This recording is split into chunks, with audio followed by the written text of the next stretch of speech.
자, 여러분 이어서 보겠습니다. 453페이지 보시면 기초면서 453페이지 이 중과세율입니다. 취득세 세율을 무겁게 매기는 중과세율을 적용하는 경우가 있는데요. 어떤 경우에 그런지 본문을 한번 보겠습니다. 여러분들 본문을 보니까요. 취득세는 사치성 재산을 취득하는 경우와 과밀옥 재건역으로의 인구 경제력 집중 규제와 지방으로의 분산을 촉진하기 위해서 특정 취득 자산에 대해서는 세율을 무겁게 중과세하고 있습니다. 자, 그러면 한번 보겠습니다. 여러분 여기 화면을 보시면요. 먼저 사치성 재산에 대한 중과세, 그래서요. 지방세에서 이제 사치성 재산이라는 개념이 나오는데, 오늘은 이렇게 사치성 재산을 취득했을 때 어떤 세율이 적용되느냐, 요걸 이제 강의하지는 않고요. 요거는 이제 우리가 차차 이제 나중에 공부할 거고, 오늘은 여러분들이 사치성 재산이 어떤 거냐 이렇게 용어를 한번 알고 갑니다. 별장, 고급 오락장, 골프장, 고급 선박, 고급 주택 같은 이런 것들을 우리가 지방세에서 사치성 재산이라고 하고, 이런 것들을 취득할 때는 취득세를 중과세합니다. 그래서 건전한 생활 기풍을 진작시키고 그러기 위해서 중과세한다 이렇게 하는데, 어떻든 간에 이런 것에 대해서는 표준세율이 통상적으로 적용되는 표준세율에다가 이제 중과 기준세율의 4배 합한 세율 이러는데, 이 중과 기준세율이라는 게 어떤 거냐 그러면, 우리가 취득세와 중과기준세율이 뭔지 용어 설명 한번 드려볼게요. 중과 세율과 달라요. 세율을 무겁게 하는 무거운 세율을 적용하는 중과 세율과 구별해서 중과 기준세율, 그래서 우리가 2010년도까지는 취득세가 있었고 등록세라는 세금이 있었습니다. 그래서 우리가 부동산 취득하면 취득세 신고 납부하고 등기할 때 등록세를 신고 납부했었어요. 근데 뭐하러 2번 신고 납부하냐, 바쁜데 한 번에 하자. 그래서 이 취득세와 등록세, 종전의 등록세 일부를 이것을 통합을 시켜가지고 지금 이제 취득세가 부과되거든요. 종전에 취득세 및 등록세에 대해서 어느 하나만 중과세하던 것을, 그러니까 취득세에서도 중과세 사안이 있었고 등록세에서 중과세 사안이 있었는데, 이것을 또 어떤 사안은 취득세는 중과세는데 등록세는 중과세 안 하고 막 그런 사안들이 있었어요. 어떤 간에 취득세, 등록세라는 걸 통합을 시켰습니다. 그래가지고 2011년 1월 1일부터 시행된 현행 취득세는요, 취득세, 등록세를 통합했어요. 세목 간소화에 따라. 근데 종전보다 세금 부담이 늘어나면 돼야 안 돼요? 안 되죠? 단순히 세목과 뭐라 2번 신고에 한 번에 하자고 해서 통합을 시킨 건데, 종전보다 세금 부담이 늘어나면 안 되고 똑같아야 되잖아요. 그래서 종전과 같이 세부담의 변동 없이 그대로 중과세하기 위한 조정세율, 공무원들이 말을 만들어냈어요. 연결나사 같은, 취득세와 등록세를 통합하면서 뭔가 연결나사 같은 역할을 할 수 있는 세율이 필요해서 공무원들이 잔머리를 써서 만들어낸 조정세율인데, 이게 현재 1,000분의 20, 100분율로 하면 즉 2%입니다. 자, 그래서 취득세와 등록세를 통합하면서 나온 조정세율이에요. 연결나사 같은 역할을 하는 그런 거다. 중과 세율과는 구별된다. 이렇게 알아두시면 되고, 이 통상적으로 적용되는 표준세율에다가 이 중과기준세율의 4배 합한 세율로 중과세예요. 그래서 만약에 미리 말씀드리면 유상취득 시 취득세 세율이 4%다. 자, 그러면 이 4%에다가 중과기준세율이 4배, 2%의 4배니까 8%, 합치니까 몇 프로가 됩니까? 12%. 이런 식으로 중과세 한다는 건데, 자, 일단 지금은 그냥 신경 쓰지 마시고 뭐만 보면 되냐면, 오늘은 중과세율에서 사치성 재산이라는 것을 취득했을 때는 취득세를 중과세 한다더라, 이렇게만 알고 갑니다. 자, 또 보시면요, 취득세 어떤 게 사치성 재산이냐, 이거를 아는 게 오늘 포인트입니다. 그래서 자세한 취득세 중과세보다는 여러분들이 어떤 것이 사치성 재산이냐, 이것만 오늘 알고 갑니다. 취득세에서 사치성 재산을 취득하면 중과세 하는데요, 어떤 게 사치성 재산이냐, 먼저 별장이요. 여러분 잘 보세요. 별장이라는 것은 나중에 기본서 나오면 자세히 설명이 돼서 나오는데, 별장이라는 것은 주택이에요. 주택인데 상시 주거용에 사용하지 않는 주택입니다. 근데 우리가 별장 그러면 딱 떠오르는 이미지가 있어요. 산간, 해변, 휴양지에 경치 좋은 곳에 멋진 집이 딱 떠오릅니다. 그죠? 별장. 그런데 그런 것만 별장이 아니라요, 별장 그러면 이거예요. 서울 도심 한복판에 있는 주거용 오피스텔인데 가끔씩 누구를 은밀히 만날 때만 이용해. 그럼 뭐가 된다? 별장입니다. 자, 재미 동포가요, 한국에 들어올 때 한두 달씩 있다 가려고 인천 송도 신도시에 아파트 하나 사놓고, 인천공항 가까운 인천 송도시 아파트 하나 사서 한두 달씩 한국에 들어올 때 거기서 한두 달씩 머물다가 합니다. 그러면 그런 것도 뭐가 된다? 별장이 됩니다. 그래서 별장과 일반 주택의 구별 기준은 어디 있느냐로 구별하는 것이 아니라 상시 주거용에 사용하느냐 안 하느냐로 별장과 일반 주택을 구별합니다. 상시 주거용에 사용하지 않는 주택 별장입니다. 취득세에서 중과세하고요. 그 다음에 고급 오락장 살성산인데, 나중에 기본서 나오면 고급 오락장이 어떤 건지 쫙 나오는데요. 자세한 거 할 필요 없고 대충만 아시면 돼요. 룸사롱, 단란주점, 카지노, 빠진고, 슬롯머신업소, 캬바레, 나이트, 이런 것들이 고급 오락장입니다. 대충 짐작만 하면 되고요. 그 다음에 골프장은 아시죠, 여러분들? 회원제로 운영되는 골프장을 말합니다.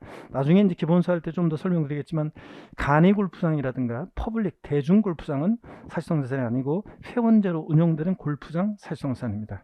또 고급 선박이요. 고급 선박이라는 것은 그냥 멋진 배가 아니라 요건이 있습니다. 나중에 배울 건데요. 지금은 요건 몰라도 돼요. 시가 순액, 우리 공시가격 시가 순액 3억 원을 초과하는 비업무용 자가용 선박을 말합니다. 그래서 영업용 선박이나 연구용 학술용 선박은 제외하고 비업무용 자가용 선박을 말하고요. 그 다음에 고급 주택이라는 게 있습니다. 고급주택. 자, 고급주택은 고급 원자재를 사용한 주택이 아니라 요건이 있어요. 고급주택에 요건이 있는데, 그 요건에 해당되는 주택이 고급주택인데, 중요한 것은 고급주택의 요건보다도 더 중요한 것은, 고급주택은 요거 취득세만 중과세입니다. 취득세만. 고급주택이라는 것은 취득할 때 취득세에서만 중과세합니다. 그래서 다른 세목에서 고급주택이라고 그래가지고 취득할 때, 고급주택에 대해서 중과세한다면 틀려요. 고급주택은 취득할 때 취득세에서만 중과세합니다. 다른 세목은 일반 주택과 똑같습니다. 여러분, 다시요. 우리 사실성산 5가지 어떤 거냐? 별장, 고급 오락장, 어떤 분은 뭐 별골 뭐 이러면서 머리글 짧다서 외우는데, 이 사실성산 5가지는 우리가 상식처럼 계속 보다 보면 이제 알게 됩니다. 다시 어떤 거라고요? 별장, 고급 오락장, 골프장, 고급 선박, 고급 주택입니다. 5가지 상식처럼 알고 있어야 됩니다. 다시 여러분, 사실성산 어떤 거라고요? 별장, 고급 오락장, 골프장, 고급 선박, 고급 주택입니다. 자, 먼저 여기 보세요. 별장부터 고급 선박까지를 사치성 재산으로 중과세하는 그런 세금이 있습니다. 어떤 게 있냐면, 재산세에서는 이 4가지가 사치성 재산이에요. 별장, 고급오락장, 골프장, 고급선박 보유할 때 재산세에서 중과세합니다. 사치성 재산이라고 해서. 또 여기 고급 주택까지를 5가지를 사실성재산으로 중과세하는 세금이 있는데, 취득세가 그래요. 취득세는 이렇게 5가지라. 그래서 고급주택은 사실성재산인데 어디서만 중과세한다? 취득할 때 취득세에서만 중과세합니다. 자, 이렇게 해서 사실성재산 5가지를 여러분들이 꼭 알고 계셔야 됩니다. 별장, 고급오락장, 골프장, 고급선박, 고급주택입니다, 여러분들. 자, 그래서 사실성재산 소개해드렸고요. 근데 여러분요, 자, 우리 주요 지방세 3개 세목 중에서 있잖아요. 한 가지 빠진 게 있네요, 지금. 등록면허세라는 세금은 보세요. 등록면허세라는 세금은 면허세는 이런 사치성 재산에 대한 중과세 규정이 없어요. 자, 그래서 나중에 등록면허세 문제에서 이런 거 별장, 고급오락장, 골프장, 고급선박, 고급주택 이런 것들에 대해서 등록할 때 표준세율의 몇 배로 중과세한다, 이런 표현 나오면 무조건 틀립니다. 등록면허세는 사치성재산에 대한 중과세 규정이 있다 없다? 없다는 거, 이것도 알아두시고요. 자, 이렇게 해서 고급주택은 어디서만 중과세한다? 취득할 때 취득세만 중과세고, 다른 세목은 일반 주택과 똑같습니다, 여러분들. 자, 이렇게 해서 사치성산 5가지를 소개해드렸습니다. 자, 그러면 사치성산 5가지에다가 슬쩍 속이는 게 있어요, 여러분들. 자, 아까 5가지에다가 슬쩍 집어넣고 사치성 재산이라고 속이는 게 있는데, 어떤 게냐면 골프 회원권, 골프 연습장이에요. 여러분, 회원제로 운영되는 골프장이 사치성 재산이지, 여기 골프 회원권이나 골프 연습장은 취득세 대상이긴 하지만 사실상자산 아닙니다. 골프장이 사실상자산이지. 또 고급 선박이 사실상자산인데 고급 항공기나 고급 승용차 같은 거 취득할 때 중과세 한다고 슬쩍 속여요. 이런 것들은 사실상자산이 아니라는 걸 염두에 주의합니다. 핵심 요약 정리에 다 요약 정리되어 있습니다, 여러분들. 자, 이렇게 해서 사실상자산 아닌 것들, 사실상장 아닌 것들, 이런 것들 주의해서 보시면 됩니다. 인 것과 아닌 것들이요. 교재를 보시면 여러분요, 453페이지 또 취득세 중과세 어떤 경우에 중과세 하느냐?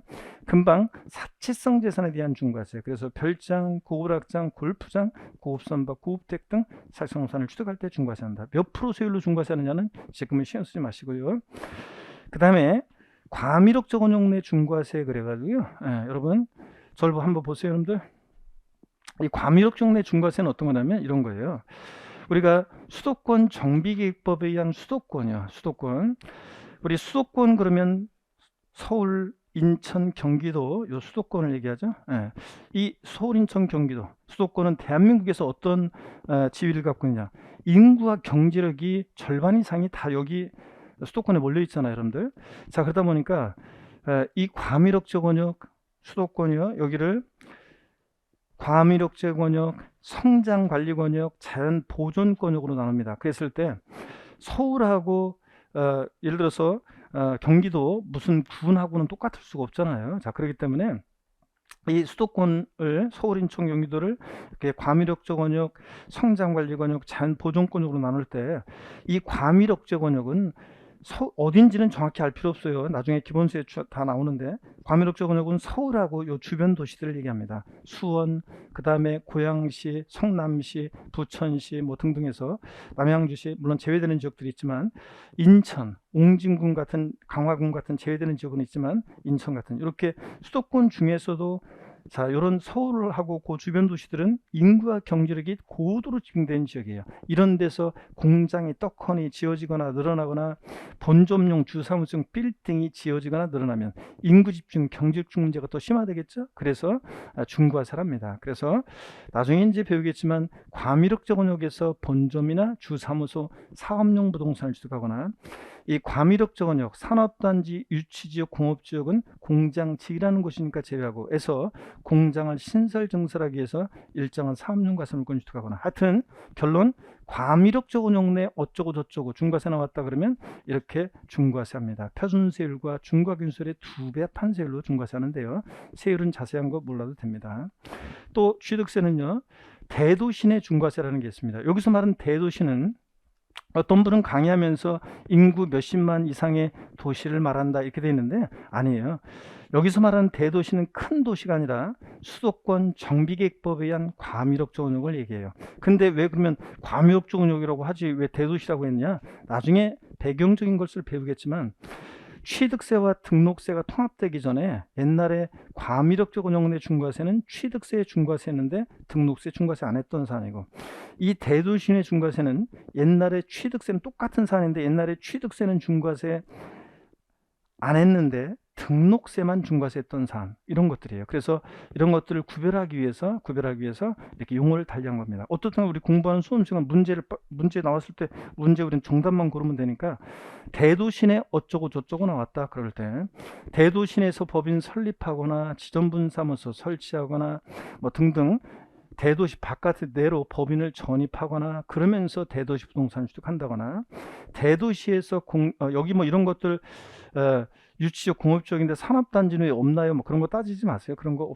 신경 쓰지 마시고요. 시험에서 의미가 있는 게 아니고 하여튼 대도시 내에서 공장 신설 증설함에 따라 부동산을 취득하거나 하여튼 여러분들은 대도시 내에서 어쩌고 저쩌고 나왔다 그러면 그냥 취득세 세율은 표준세율의 3배한 세율에서 중과기준세율의 2배를 뺀 세율이 정되는데 왜 이런 세율이 나왔는지는 나중에 여러분들이 심화과정 들어가서 제가 다 알려드립니다. 오늘은 여러분들이 그냥 취득세는 크게 중과세 3개 덩어리인데 사채성 재산에 대한 중과세, 과미력적 운용 내 중과세, 대도시 내 중과세라는 게 있다더라 이렇게 말하시면 되고 특히 꼭 잊으면 안 되는 거 사치성 재산 어떤 거냐 사치성 재산 어떤 거라고요? 별장, 고급락장, 골프장, 고급선박, 고급주택 5가지 사치성 재산이다.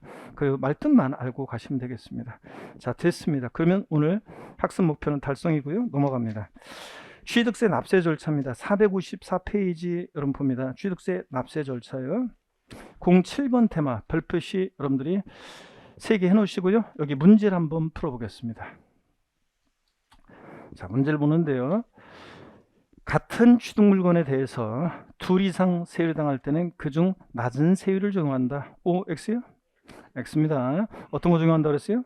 높은 세율 정합니다. 그중 높은 세율 정하고, 같은 취득 물건이 두 이상 세율을 정한다는 것은 어떤 동일한 대상이 표준 세율도 적용되고 중과 세율도 적용됩니다. 그래서 일반적인 예를 들어서 만약에 선박을 취득했는데 이 선박을 취득했을 때 그게 고급 선박이나 만약 주택을 취득했는데 이게 고급 주택의 요건에 해당된다. 그러면 동일한 대상이 자, 원래 주택 세율, 표준 세율도 있고 아까 1에서 3%, 근데 이게 고급 주택이다. 그럼 고급 주택에 대한 세율을 정하고 이런 식으로 하여튼 뭐 등등 동일한 대상이 2개 이상의 세율이 당하면 그중 높은 세율을 정한다.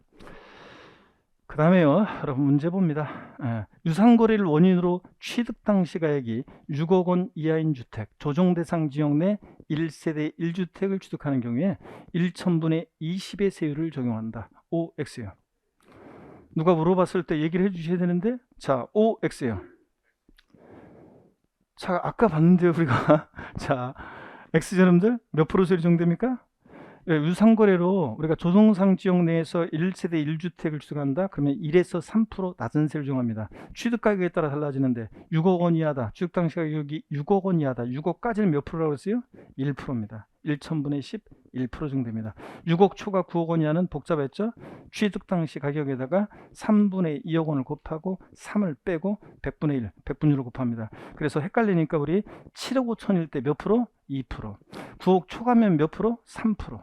조정상 지역 내 1세대 1주택이거나 조정상 지역 외 지역은 2주택 취득까지는 이렇게 낮은 세율을 적용한다고 그랬습니다. 그래서 요거는 알아두셔야 돼요. 유상거래를 원인으로 취득 당시가 6억 원이 하다. 그러면 조정상 지역 내 1세대 1주택이나 조정상 지역 외 1세대 2주택까지는 낮은 세율 적용될 때 6억 원 이하 몇 프로요? 1%라는 거 여러분들 요거 알아두고 갑니다. 이미 기출이 됐었고요. 자, 그리고 이제 취득세 납세 절차인데 별표 3개 합니다. 테마 7번은 별표 3개 하시고, 자, 취득세요. 우리 납세 절차는 뭐 시험에 단골이에요. 독립화 문제로 나오고 종합 문제로 나오고 32회 시험에서도 역시 또 나왔고요. 자, 보겠습니다. 어떤 건지 보면 먼저 납세 절차, 납세지입니다. 세금 납부의 장소, 납세지는 관할에 관한 것도 시기도 한데요. 납세지요. 세금 납부의 장소, 납세지, 관할 봅니다.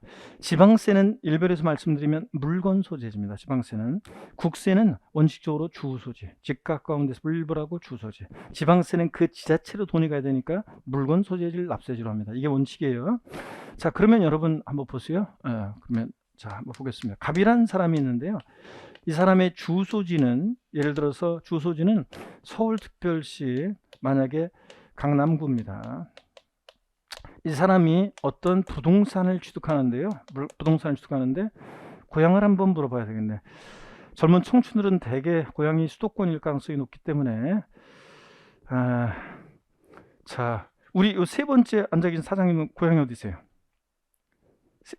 아니, 바로 뒤에. 예. 큰 소리로 어디입니까?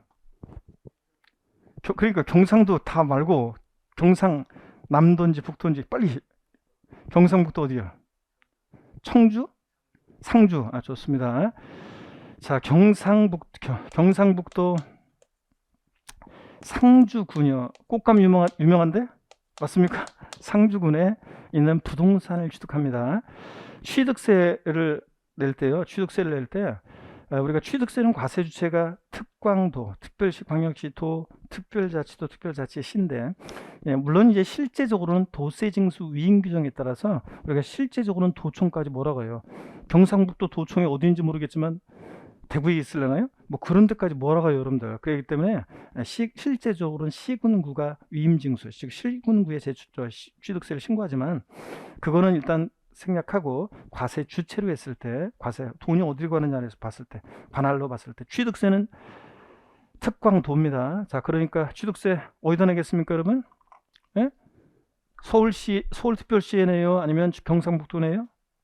경상북도 상주군에 있는 부동산을 취득할 때 취득세는 경상북도를 납세지로 합니다. 그러면은요, 경상북도 상주군에 있는 부동산을 담보로 해서 은행에서 돈을 빌립니다. 저당권 설정 등기를 하면서 이제 등록면허세라는 게 부과돼요. 그럴 때 등록면허세는 과세주체가 도구입니다. 구도. 특별시 광역시에서는 구, 도가 있는 것은 도입니다. 그러면 자, 등록면허세를 강남구에 내겠습니까? 경상북도에 내겠습니까? 자, 강남구에 냅니까? 아닙니다. 자, 등록면허세는 경상북도를 납세지로 합니다. 자, 관할로 합니다. 그 다음에 경상북도 상주군에 있는 부동산에 대해서 재산세는 상주군, 재산세는 시군 구세니까 상주군에 내겠습니까? 강남구에 내겠습니까? 네? 강남구에 냅니까? 자, 상주군에 냅니다. 여러분, 지방세는 그 지자체로 돈이가 되니까 물건 소재지입니다. 여러분, 강원도 평창 올림픽 열릴 때 뉴스를 보니까 평창군의 땅의 소유주를 분석해 봤더니 거의 한 70% 가까이가 외지인 소유래요. 평창군. 야, 그럼 평창군은 보세요. 세금을 취득세나 등록면허세나 재산세야, 땅만 갖고 있지 다 그냥 세금은 다 서울 같은 데로 가버려. 그러면 평창군은 뭐가 돼? 평창군은. 자, 그러니까 지방세는 그 지자체로 돈이 가야 되니까 어딜 납세지를 합니까? 취득세나 등록면허세나 재산세는 어디요? 그 부동산 물건 소재지를 납세지를 합니다. 네? 여러분. 자, 그 다음에 주소지로 바꿔요. 시험에서는. 자, 그래서 부동산을 취득할 때 취득세 납세지는 취득자의 주소지다. 땡. 부동산 등기 시 등록면허세는 그 등록권자 주소지다. 부동산 소유자의 주소지다. X입니다. 그 부동산 소재지입니다. 재산세 그 재산 소재지입니다. 또 묻겠습니다.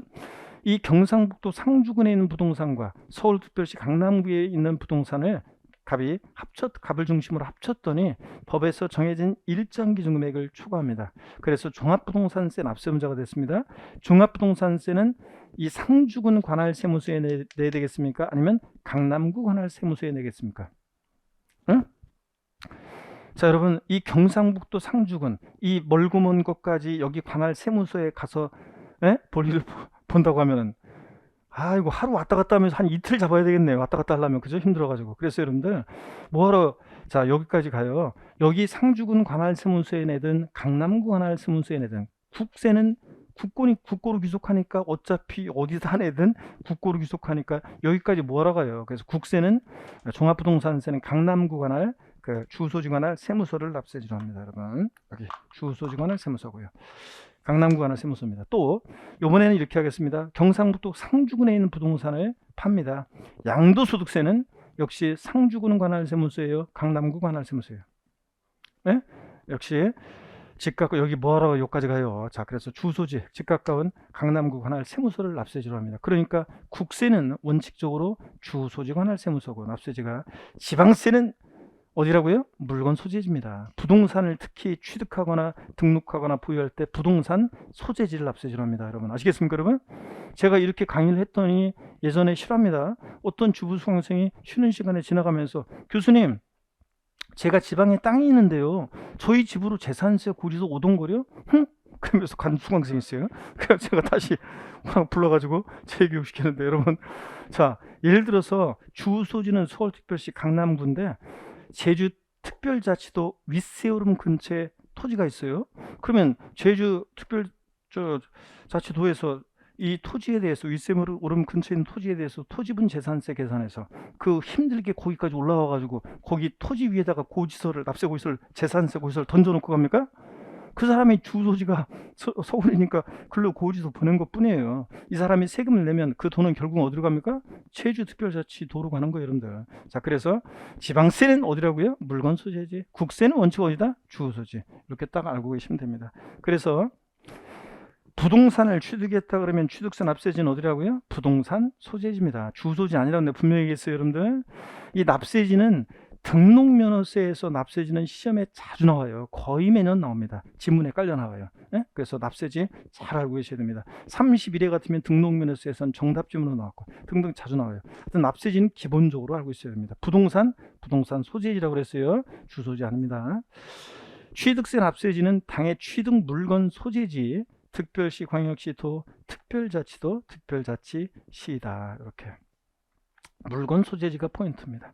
교재 그래서 거기 보시니까 납세지요. 454페이지 1번 취득세 납세지는 여기 비출입니다. 당해 취득 물건 소재지 여기가 포인트입니다. 특별시광시도 특별자치도 특별자치시다. 밑줄이요. 취득세는 당해 취득 물건 소재지 이렇게 지자체에서 취득자에게 부과되는 거고요. 그 다음에 징수 방법을 보겠습니다. 여러분 징수 방법. 자, 펴놓으시고 또 여기 교재 펴놓으시고 여기 봅니다. 취득세는 여러분요 신고 납부하는 세금이라고 조세 총론에서 배웠죠. 취득세는 우리 같은 납세무자가 세금 계산해서 계산된 세금을 과세주체에 신고하고 납부합니다.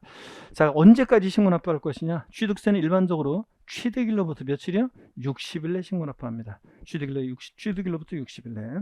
하루만 딱 지나도 과세 안 씁니다. 이건 상식이고요. 증여로 취득했을 때도 60일 내 신고 납부합니다. 증여로 취득했을 때도 그 취득일로부터 60일 내 신고 납부하고요. 자, 근데 상속으로 취득했을 때는 상속 개시일이 속하는 달의 말일로부터 실종 선고는 그냥 참고적으로 상속 개시일이 속한 달의 말일부터 6개월 내 신고 납부합니다. 자, 여러분 시험에는 상속으로 취득했을 때 언제까지 취득세를 신고 납부하느냐 6개월 요거 가로놓기로 물어본 적도 있고요. 그 다음에 또 최근 같으면 상속으로 취득한 자산의 취득세 신고 납부기한은 상속 개시일로부터 6개월 내 신고 납부한다 이렇게 나온 적도 있습니다. 상속 개시일로부터 6개월이 아니에요. 상속 개시일이 속하는 달의 말일로부터 6개월입니다. 항상 여러분 세법 공부할 때는 자, 절 보세요. 중요한 말인데 앞으로 여러분들이 수십 번 저한테 듣게 될 말인데 세법은 숫자를 바꾸는 숫자도 중요해요. 세법은 숫자를 바꾸는 단수 남기식 문제도 나옵니다. 근데 최근에는 숫자만 보면 하수, 숫자 바로 앞에 있는 것까지 같이 보면 고수. 이걸 항상 잊지 마세요. 여러분들 숫자만 보면 하수예요. 숫자만 보고 아싸 6개월 땡입니다. 상속 개시일로부터 6개월 아니에요. 상속 개시일이 속하는 달의 말일로부터 6개월입니다. 예를 들어서 4월 10일이 상속 개시일이다 그러면 상속 개시일로부터 6개월 10월 10일 이게 아니에요. 상속 개시일이 속하는 달의 말일로부터 6개월이니까 10월 31일이 취득세 신고 기한이 되는 겁니다. 그래서 항상 취득세 우리 문제 풀 때 세법 문제 풀 때는 항상 숫자만 보면 하수, 숫자 바로 앞에 있는 것 같이 보면 뭐다? 고수. 세법 고수가 되셔야죠. 그래서 상속으로 취득한 자산은 상속 개시일로부터 6개월 이렇게 바꿔서 나오는데 아니고 상속 개시일이 속하는 달의 말일로부터 6개월입니다. 아셨죠, 여러분? 이거. 그 다음에 상속인 가운데 외국에 주소를 둔 경우는 시간을 좀 더 줘요. 9개월. 네, 신고 납부하도록 하고 있습니다. 여러분 상속 등기는 상속인 전원에 대해서 전원 명의로 하도록 하고 있습니다. 여러분 만약에 그렇지 않아 보세요.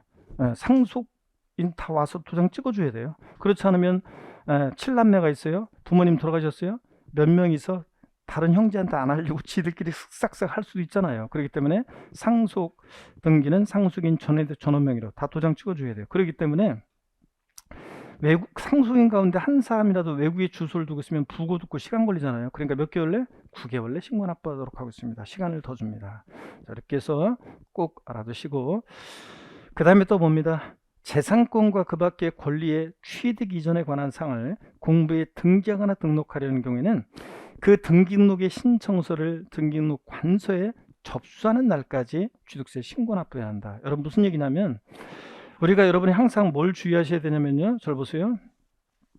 항상 여러분이 공부하실 때 이걸 주의하셔야 돼요. 등록면허세도 그렇고 취득세도 부동산 등기 같은 거 부동산을 취득할 때는 뭘 주의해야 되냐면 지방세 과세 주체, 과세권자는 지방자치단체예요. 근데 우리가 등록관서라고 혹시 나오면 등록관청, 등록관서라고 나오면 이 부동산 등기 시 등록관서는 이런 거예요. 그 등기소를 말합니다. 우리가 차량 같은 것은 차량 등록사업소, 이게 지자체 소속이죠? 그렇잖아요. 사법부 소속이 아니잖아요. 근데 등기소는 어디 소속이에요? 사법부 소속입니다, 여러분들. 행정부 소속이 아니라. 자, 그러니까 과세 주체하고 과세권자하고 지방자세 과세 주체와 등록관청은 항상 다르다는 걸 다르다고 생각하시면 돼요. 그러니까 부동산 취득했을 때는, 부동산에 대해서 등록할 때는 항상 과세 주체는 지방자치단체인데 등록관청은 등기소다. 자, 그래서 우리가 무슨 얘기냐면 취득세는 취득일로부터 60일 내 신고 납부해야 됩니다. 원칙. 그죠? 신고기한이 60일 하루만 딱 지나도 가산세고요. 근데 이게 만약에 등기를 요하는 재산이다. 그럴 때는 이 취득세 신고기간 내에서요, 등기소, 즉 등록관청에 접수하는 날까지, 그 등기를 접수하는 날까지 지자체에 취득세를 신고 납부를, 지자체 신고 납부를 해당 관할 지자체에 취득세를 신고 납부하고 영수증 첨부해서 등기소 와야 한다, 그런 얘기입니다. 이해되십니까 여러분? 취득세를 지자체 안 내고 등기소에 오면 등기관이 첨부서면 보다 취득세 안 냈네요. 취득세 내고 다시 오세요. 등기 각하합니다. 그래서 자, 등기를 요하는 재산일 때 취득세는 언제까지 신고 납부한다고요? 등기록관서에 접수하는 날까지 취득세를 신고 납부해야 한다는 얘기입니다. 즉 취득세를 내고 등기소에 와야 한다, 그런 얘기입니다. 이게. 자, 그래서 시험에서는 어떻게 바꾸느냐? 등기를 요하는 부동산을 취득한 경우 취득세는 등기한 후 30일 내 신고 납부한다. 등록관서에 접수한 날로부터 60일 내 신고 납부한다. 아닙니다. 접수하고서 60일이 아니라 접수하는 날까지 취득세를 신고 납부해야 합니다. 아시겠습니까 여러분? 요걸 항상 잊으면 합니다.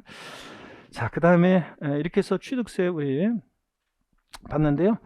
일단 취득세 신고, 취득세를 신고하려는 자는 법령이 정하는 그 신고서에 취득 물건, 일자, 용도 등을 적어서 납세지 관할하는 시장군수구청장에 신고해야 한다. 여러분 이게 어떤 거냐면 잘 보세요. 도세 징수 위임 규정에 관한 건데, 위임에 관한 건데, 우리가 강원도 도청 소재지는 춘천에 있습니다. 강원도 삼척시에서, 그것도 시내도 아니고 산골짜기에 들어간 곳에 마을에 살고 계신 분이 취득세를 신고한다.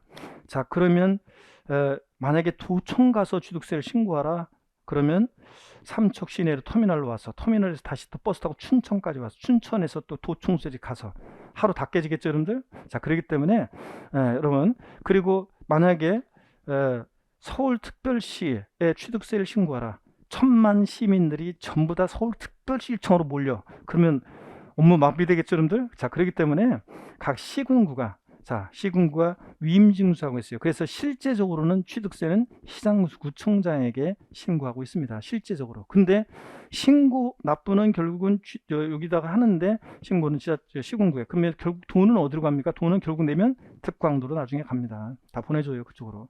자, 그래서 이런 겁니다. 그래서 과세 주체는 특광도다. 근데 실제적으로는 시장구청장에게 신고하고 있습니다.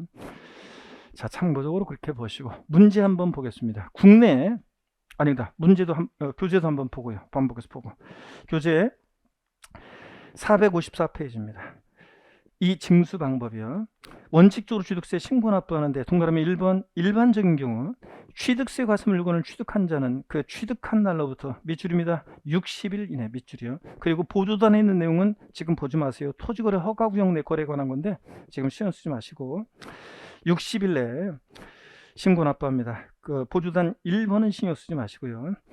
그 다음에 신고 납부합니다. 단 세 번째 줄 가로에 증여로 취득한 경우에도 원칙적으로 증여 계약일로부터 며칠? 60일에 신고 납부한다. 밑줄이고, 사이드 보조단 1번은 보지 마시고, 보조단, 자, 왼쪽을 봅니다.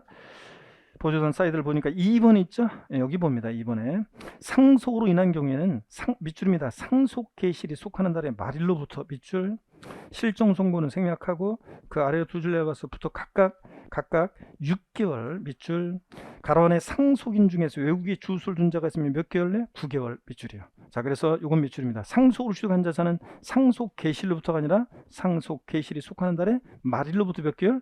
6개월이라는 거. 외국에 주소를 둔 사람이 있으면 시간 걸리니까 몇 개월? 9개월 내 신고 납부합니다. 이해되십니까 여러분? 이렇게 밑줄이고, 그 다음에 455페이지 추가 신고 납부 기간은 중요하고 32회 시험에, 아니 잠깐 지금 시험 쓰지 마세요. 32회 시험에서도 정답 지문으로 나왔었어요. 그래서 저한테 배웠던 분들은 추가 신고 납부 나왔다 60일 그 다음에 확인하고, 두 번째 가산세 제외 확인하고 신고납부 딱 세 가지 포인트 확인하라고 했는데 요거 시험에 나왔습니다. 32회 시험에 정답지문으로 나왔는데 저한테 배웠던 분들은 당연히 딱 보고서 바로 답이 보여서 맞출 수 있었던 문제였고요. 자, 근데 지금은 하지 않습니다. 지금은 비과세와 면제, 뭐 중과세 이런 것들 아직 제대로 안 배웠기 때문에 요거 지금은 신경 쓰지 마시고 넘어갑니다. 다음에 알려드릴게요. 동그라미 4번을 봅니다. 취득세 신고입니다. 아이, 좀 다 한 번에 알려주시죠. 아유, 이런 분도 계시는데, 공부라는 게 이게 한 번에 다 알려주기가 물리적으로도 그렇지만 한 번에 다 알려줘도 여러분들 수습이 안 돼요. 그러니까 그럴 필요 없어요. 공부는 기본 틀 잡고 거기다가 이제 하나씩 가면서 살 붙여서 가면 돼요. 그랬다가 나중에는 또 압축을 하고요. 이렇게 공부하는 거지. 그래서 이거 넘어갑니다. 과감하게. 동그라미 4번 취득세 신고. 참고적으로 보는 거예요. 이거는 취득세를 신고하려는 자는 법령이 정한 신고소에 취득 물건, 일자, 용도 등을 적어서 납세지 관할하는 시장군수구청장에 신고해야 한다. 자, 취득세 과세 주체는 특광도지만 실제적으로는 시장군수구청장한테 신고한다는 거. 이해되십니까, 여러분? 도세징수 위임정에 따라 됐습니다. 그리고 읽어서 이해하시면 되고, 양가로 2번 예외 보통징수 보기 전에 문제 풀어봅니다. 여기를 보세요, 여러분들. 국내에 주소를 둔 상속인이 상속으로 부동산을 취득한 경우에 취득세는 상속 개시로부터 6개월 내 신고 납부해야 한다. OX요. 기출지문 OX. X입니다. 왜 틀렸습니까, 여러분? 항상 숫자만 보면 하수, 숫자를 확인한다면 바로 항상 나중에 뭘 확인해야 돼? 앞에 있는 것까지. 숫자 본 다음에는 맞으면 바로 반사적으로 앞에 있는 것까지 같이 보면서 확인합니다. 항상 숫자 바로 앞에 있는 것까지 같이 봐야지 고수입니다. 틀렸죠, 여러분들? 상속 개시일로부터가 아니라 상속 개시일이 속하는 달에 말일로부터 6개월입니다. 이거. 자, 더 보겠습니다, 여러분. 취득세 과세 물건을 취득한 자가 재산권 취득에 관한 사항을 등기하는 경우 등기한 후 30일 내에 취득세를 신고 납부해야 한다. OX요.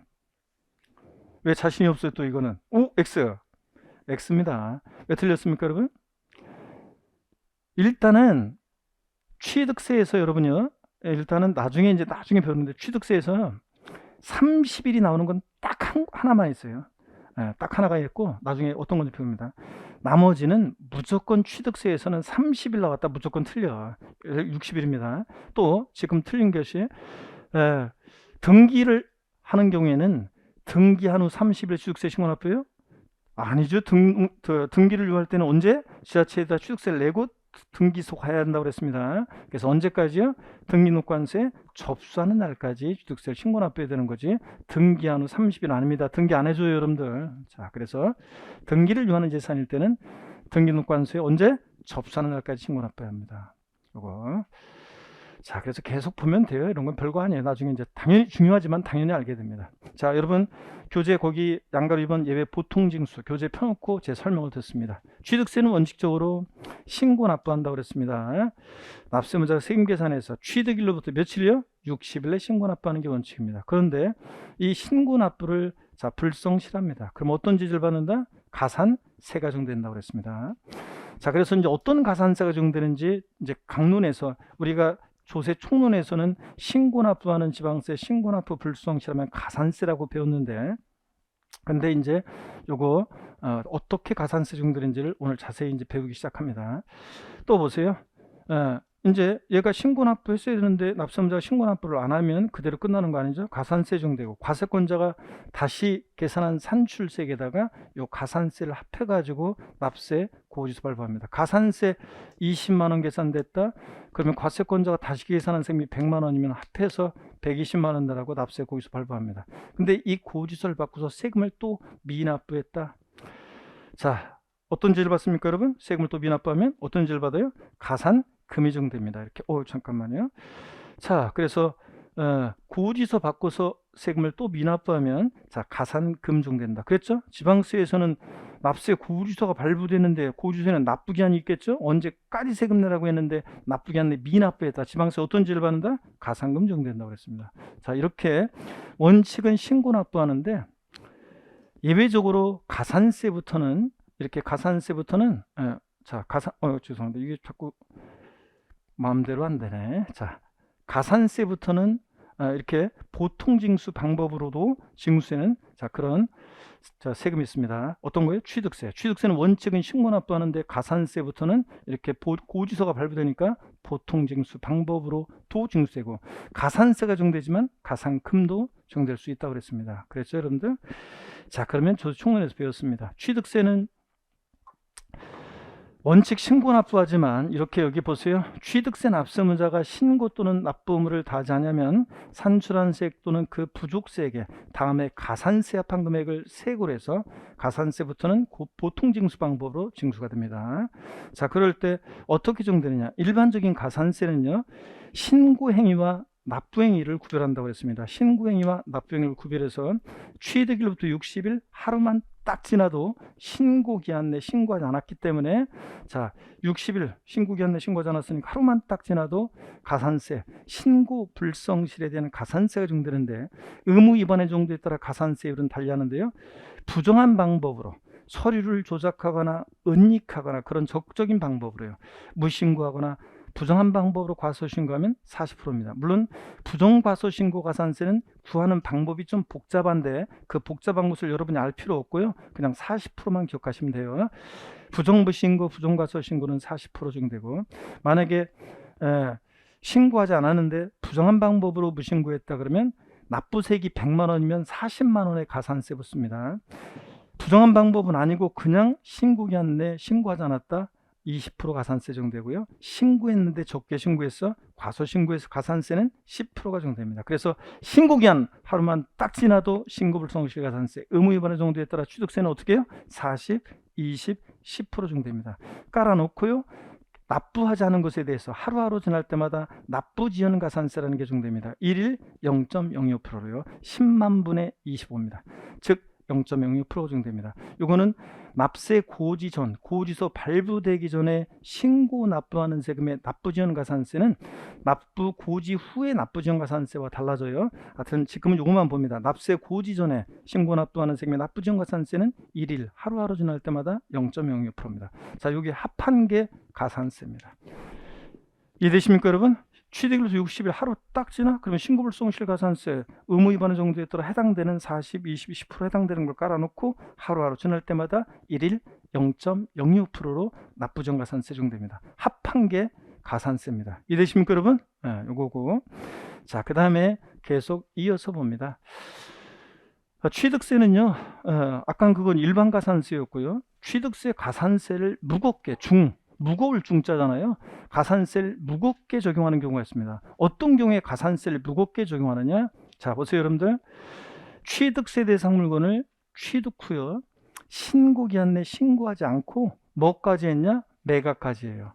아유, 자, 취득하고 나서 신고 안 했는데 뭐까지 해? 팔아버리기까지 했어요. 그러면 조세 포탈하려고 작정했고 조세 포탈 우려 가능성이 높아졌죠. 자, 그렇기 때문에 매각 그냥 신고하지 않으면 신고불성실 가산세예요. 그냥 신고만 안 하면. 근데 팔아버리기까지 했어. 그럼 조세 포탈 우려 가능성이 높기 때문에 가산세를 무겁게 매깁니다. 산출세액의 몇 프로요? 80%. 100분의 즉 80의 중과산세 정도입니다. 80% 중과산세 적용하고요. 근데 중과산세 제외되는 경우가 있는데 지금은 그냥 참고적으로 한번 볼게요. 중요하지만 참고적으로 중과산세를 적용하지 않고 일반 가산세만 적용되는 경우가 있는데, 취득세 과세물건 중 등기 등록이 필요하지 아니한 과세물건이요. 그래서 등기 등록을 요하지 않는다, 공시 방법으로 등기 등록을 요하지 않는다는 것은 중요한 물건이 아니니까 공시 방법으로 등기 등록을 요하지 않는 거죠. 그러니까 중요한 물건이 아니니까 중과산세 적용하지 않습니다. 물론 예외가 또 있어요.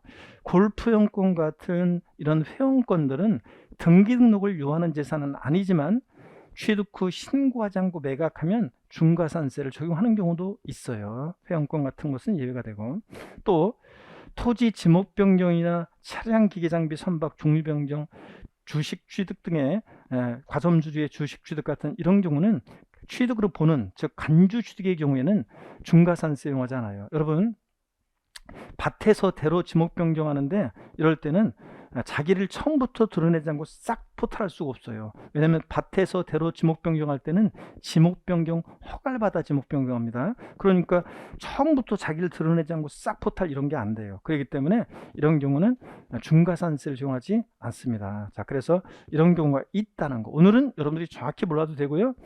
취득세 일반가산세가 있고 신고불성실가산세, 납부정가산세, 또 취득 후 신고하지 않고 뭐까지 했을 때 매각까지 했다, 걸렸다 그러면 산출세 몇 프로? 80%로 중과산세를 정하는 경우도 있다. 근데 다만 또 예외도 있다더라. 이렇게 한번 오늘은 보고 갑니다. 그 정도만 교재 보겠습니다. 자, 455페이지 양가로 2번 예외 보통징수입니다. 455페이지 중간에 일반가산세요. 취득세 납세무자가 신고 또는 납부를 다하지 않으면 산출세 또는 부족세액의 다음에 가산세 합한 금액을 세고를 해서 가산세부터는 여기 비줄이요. 다음에 가산세 합한 금액을 세고를 해서 보통징수로 징수한다. 가산세부터는 보통징수로 징수합니다. 신고 관련한 가산세는 의무 위반의 정도였더라. 40, 20, 10% 깔아놓고요.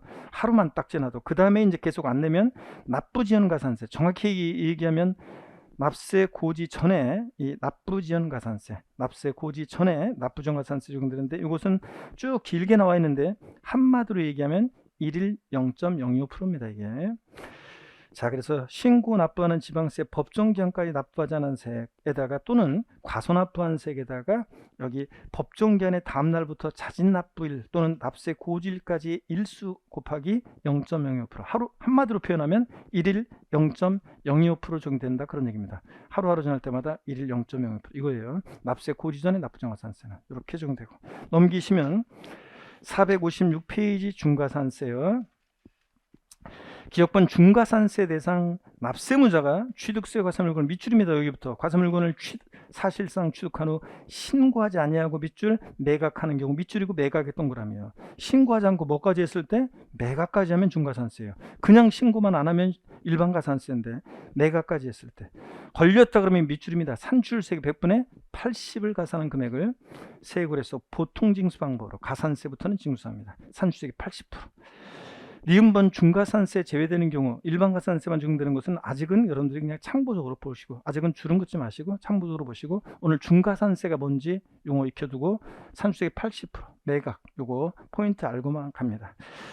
자, 중과산세 대상만 공부하시고요. 자, 그 다음에 면세점 보겠습니다. 여러분 보시면 면세점이라는 거 어떤 건지 한번 볼게요. 그 전에 참 문제를 봐야 되겠네요. 납세무자가 취득세 과세물건을 사실상 취득한 후 취득세 신고하지 않냐고 매각하는 경우에 산출세액의 100분의 50을 가산한 금액을 세고로 하여 보통징수 방법으로 징수한다. OX요. X입니다. 단순함기식 문제죠. 이렇게 기출이 됐었는데 단순함기식 문제입니다. 100분의 얼마? 80입니다. 중과산세 요거 취득 후 신고하지 않고 매각까지 했다. 산출세 몇 프로? 80%입니다. 100분의 80이죠. 자, 그래서 틀렸습니다. 자, 면세점을 보겠습니다. 자, 여러분 보세요. 용어 설명드리는데 세금을 면해주는 점이에요. 세금을 면해주는 점, 면세점. 얼마 안 되는 거 안 받고 말겠다 그런 얘기예요. 그래서 취득 가격이요. 취득세 면세점 보세요. 취득 가액이 50만 원 이하일 때 취득세를 부과하지 않습니다. 이하라는 것은 포함해서 아래로인데, 포함해서 아래로인데 과세하지 않는데요. 그러면 여기 지금 얼마냐면 50만 원이에요. 이하는 50만 원 포함해서 아래로 과세하지 않으니까, 50만 원 포함해서 아래로 과세하지 않으니까 요거, 자, 50만 원일 때는 과세해야 하네요. 안 합니다. 50만 원 포함해서 아래로 과세하지 않으니까 50만 원도 과세하지 않는 겁니다, 여러분. 자, 그래서 취득 가격이 딱 50만 원이다. 취득세는 과세한다 안 한다? 안 합니다. 얼마 안 되는 거 안 받고 말겠다는 얘기입니다. 근데 취득 가격이 50만 원일 때지 산출세액 50만 원 이하 과세하지 않는다. 이러면 틀려요. 우리가 보세요. 취득세는 취득 가격을 과세 표준으로 한다고 그랬어요. 취득 가격에다가 해당되는 세율을 적용해서 구한 게 산출세액이에요. 그러면 취득세는 취득 가격이 50만 원 이하일 때 과세하지 않는 거지 산출세액 50만 원 이하일 때 과세하지 않는다. 이러면 틀려요. 아셨죠, 여러분들? 취득 가격이 50만 원 이하일 때 과세하지 않습니다. 또 요 양가로 2번 규정은 대개 옳은 지문으로 시험에 2번 나왔습니다. 최근에도 31회 시험 때 정답 지문으로 나왔고요. 또 예전에도 한번 옳은 지문으로 나온 적이 있는데, 이 양가로 2번 지문은 주로 바꿔서 내기도 애매해요. 되게 옳은 지문으로 나오는 건데 어떤 건지 한번 볼게요. 한 번만 이해하시면 돼요. 토지나 건축물 취득한 자가 그 취득한 날로부터 1년 내에 그의 인접한 토지나 건축물을 취득한 경우에는 각각 그 전후에 취득에 관한 토지 건축물 취득을 1건의 한 건의 토지 취득 또는 일구 독립하여 구익이 된 하나의 구익이 된 일구의 건축물 취득으로 보아서 면세점 규정을 적용합니다. 자, 그럼 어떤 건지 한번 볼까요, 여러분들? 사람들이 잔머리 굴려서 힘들어진 거예요. 여기 보세요, 여러분들. 어떤 사람이 이게 토지, 한 필의 토지입니다. 또는 일구의 건축물인데, 요거를 취득할 때 사람들이 먼저요, 보세요. 양가로 1번 규정만 있고 양가로 2번 규정이 없으면 사람들이 어떻게 하냐면 이렇게 해요. 먼저 요만큼 취득합니다. 취득 가격 50만 원이죠. 면세점 적용받고, 요거 취득 후 1년 내에 있죠. 1년 내에 요만큼을 먼저 또 취득합니다. 48만 원. 면세점이죠. 취득세 안 내고. 또 얼마 있다가 요거 취득합니다. 요만큼을 50만 원. 면세점. 이렇게. 그러면 취득가격 50만 원 이하일 때 취득세를 부과하지 않는다. 요 규정만 있고 양가로 이 규정이 없으면 사람들이 계약서를 이만큼씩 씁니다. 50만 원치씩 끊어가지고. 그럼 취득세 안 내겠죠? 그런 걸 막기 위해서 취득 후 여기 보세요. 1년 내에 인접한 토지 건축물 취득하면 이 각각의 전후의 취득을 한 건의 토지 같으면 한 건의 토지 취득으로 보아서 면세점을 적용한대요. 그럼 면세점을 적용한다는 것은 무조건 과세하지 않는다는 게 아니라 하나의 취득으로 봐서 면세점을 규정을 적용해 보세요. 그러면 이거 148만 원이잖아요. 50만 원 초과했죠? 취득세 과세 됩니다. 이런 경우에 이런 얘기입니다. 그래서 주로 옳은 지문으로 나온다는 거, 하나의 취득으로 본다는 거예요. 잔머리 굴릴 때는. 자, 이런 거고 그렇게 이해하시면 되겠습니다. 자, 그 다음에 그래서 면세점 거기 여러분들이 취득가격 50만 원 이하 취득세 부과하지 않는다. 밑줄이고 취득가격에다가 돼지꼬리 땡야에서 산출색 X 해놓으시고 취득가격에다가, 자, 그리고 양가로 2번은 이해하시면 되고요. 그 다음에 취득세 부과세입니다. 취득세 납세무자는 취득세만 내는 게 아니에요. 문제 넘어가 버렸네. 취득세 요거까지. 자, 문제까지 한번 봅니다. 자, 여기 보세요. 취득세는 취득가격이 100만 원인 경우에 취득세를 부과하지 아니한다. 자, 왜 국민하고 우리 당연히 금방 봤는데 기출됐던 지문입니다. X요? X입니다. 취득가격 얼마? 50만 원 이하일 때 과세하지 않는 거지. 100만 원이면 당연히 과세합니다. 100만 원이면 취득세는 100만 원이면 취득세를 부과해야죠, 여러분들. 50만 원 이하일 때 과세하지 않는 거지. 자, 이렇게 나온 적도 있습니다. 자, 그 다음에 또 봅니다. 취득세 부과세요. 취득세 납세무자는 취득세만 내는 게 아니라 법에서 정해진 부가세를 같이 내는데, 취득세 부과세목은 농어촌 특별세와 지방교육세가 부과됩니다. 감면이 있든 없든 취득세 부과세는 농특세, 지방교육세입니다.